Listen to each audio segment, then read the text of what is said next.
When I was offered $1,000 to house-sit a remote cabin in the deep woods for a week, I didn't hesitate. It sounded like an easy paid vacation. But that week turned into the most terrifying experience of my life.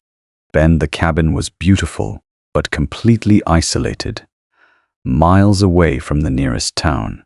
The back of the house had massive floor-to-ceiling glass windows looking out into the dense forest. At night, it felt like sitting in a glowing fishbowl, completely exposed to the dark. It was my second night. A rainstorm had rolled in.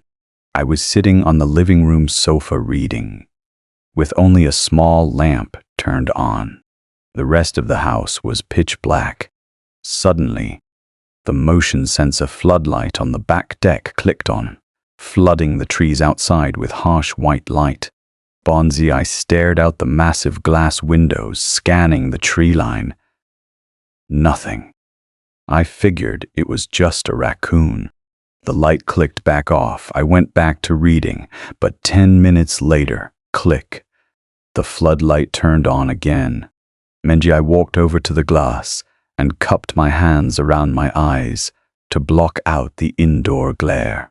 That's when my blood ran cold. Perfectly visible under the harsh light were large muddy footprints on the deck, and they led directly up to the glass I was standing behind.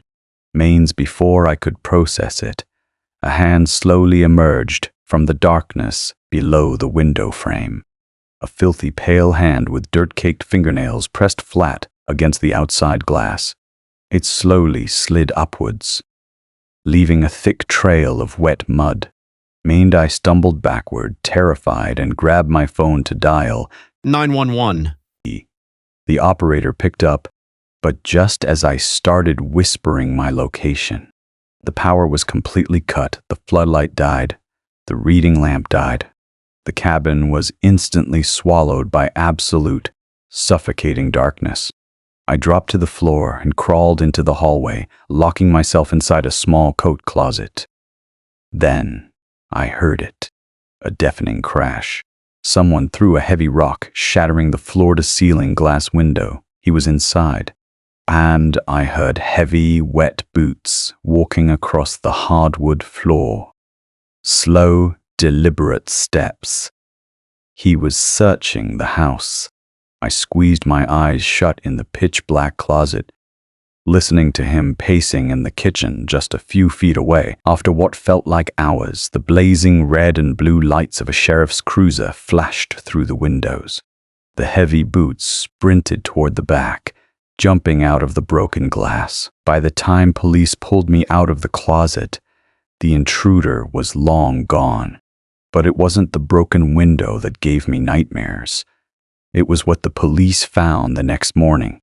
Underneath the house, in the cramped crawl space, they found a filthy sleeping bag and a small peephole carved directly into the floorboards. Right under the living room sofa.